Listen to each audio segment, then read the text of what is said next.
Get ready. Get ready. Get ready. Big changes on the horizon. We will do that. But let us start with the aforementioned Tuesday Night Football. Ravens, Cowboys. Both these teams trying to get back on track. Spoiler alert, only one would do it. Ravens got the reigning MVP Lamar Jackson back off the COVID list and back off the quarterbacks who haven't played that well list. 3 touchdowns, 94 rushing yards. Ravens had 294 rushing yards in total, thanks to the Cowboys' league worst run defense. Here's Lamar after the big win. It felt like I ain't played a whole season. I feel good to be back with my guys, even in practice, walking into the locker room and stuff like that. It's like, man, I couldn't wait to see y'all face. It was like 2 weeks I ain't see those guys. So it was like, man, I can't wait to get out there and perform for those guys because I know how much, it means to us to win games, for sure. 2 years ago, I was out sick one day. I felt the exact same way when I walked back into the office. Remember that, Nick? No, it didn't happen. Brandon, let me start with you here. So you watched this game last night, the way they dominated the Cowboys. Did they look like a playoff team? With a head cold I did not miss a month. It was a flu. A month, okay? 2 years ago. It was 2 years ago. It was one day, maybe 3. Regardless. How did this Ravens team look to you last night with Lamar back? Did they look like a playoff team? Absolutely. And look at that press conference by Lamar Jackson. When's the last time we saw that type of energy coming from the Baltimore Ravens? I said it last week. There's a lot of, I said it this week, actually. There's a lot of turmoil internally. So sometimes, taking away something that you love brings back that excitement. He played with juice last night. He played with a lot of excitement. He looked like the reigning MVP. You said it in your opening statement, Jenna. This dude looked like the reigning MVP. He was lights out. They ran the ball phenomenal. Yes, they're a playoff team.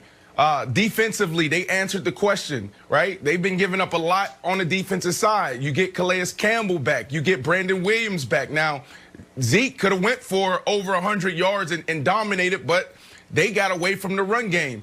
But I say all that to say, on the defensive side, their issues are fixable. You have your 2 defensive linemen back, and on the offensive side, Lamar Jackson playing with juice. But Jenna, Nick, the real question is, are they a contender, right? We're talking about a team that came in with high hopes and expectations. Yesterday, we talked about Lamar Jackson and the Baltimore Ravens, and I said, you know what? It's about Greg Roman and the Baltimore Ravens. They still didn't get it done throwing the ball. Now, can they get back to the playoffs? Absolutely. That's where they left off last year. But if they want to take another step, what I've been saying all year is Greg Roman has to air it out. They have to throw the ball. Now, I will give him a pass because you have Lamar Jackson, who missed the game, and he also missed several practices due to COVID-19. So it was a great way to ease him back in. Next week is a huge test for them. Now, to answer the question, if they're contenders, they got to throw the ball more, Nick. Well, so, yeah, do they look like a playoff team? Yes. In fact, they look like a very specific playoff team. The 2018 Baltimore Ravens playoff team. A team that once they inserted rookie Lamar Jackson had 5 games where they threw for less than 175 yards and ran for more than 200 yards. That's what that team last night looked like.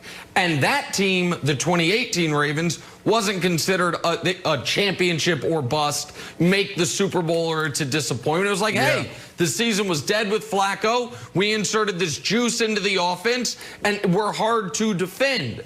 And so it's hard for me to give the Ravens a bunch of flowers. Hold on, what happened to Nate Robinson? So you're just going to throw that in there real quick, huh? Oh, the Jake Paul fight. Anytime somebody's laying on the ground. Yeah, you're just going to throw that in there. You can't just throw Nate Robinson in there and think we're going to continue to talk about football. Come on, man. But look, you put me in a bad spot here because I would love to talk about Nate Robinson. But yeah, there is some validity behind what you're saying. They played against a Dallas Cowboys team who has been up and down all year, been struggling. But at the end of the day, we wanted to see if this team could get back on track. And last night they flashed. They showed you how awesome they can be. but they showed us how they got it done last year. This year, to get the job done and beat the Kansas City Chiefs, even the Cleveland Browns, you're going to have to throw the ball a little bit more. Well, I'm going to give you one silver lining if you're a Ravens fan. I do think that they're going to make the playoffs, and I think it's likely going to be as the 7th seed. And if that happens, due to Pittsburgh's loss last week, their most likely first-round matchup is another game against the Steelers. And I think they feel good about their chances in that game.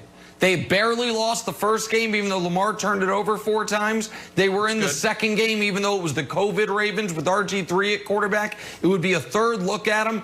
And if you were watching the game last night, Troy Aikman said something that, with respect to Troy, when he said it, I was like, well, that has to be a fact error. But then I looked it up. I'm like, nope, Troy's right.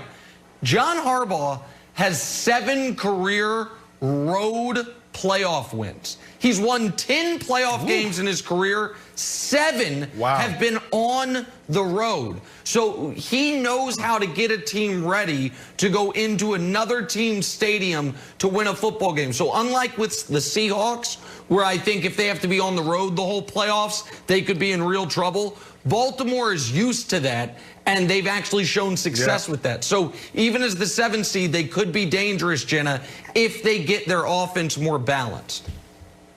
And can I just say my takeaway last night, Lamar Jackson needed that game. Despite who the opponent was, he needed a confidence booster, a game to show who he was, maybe to bring back a little bit of that mojo he had last year. So I think all in all for Lamar Jackson,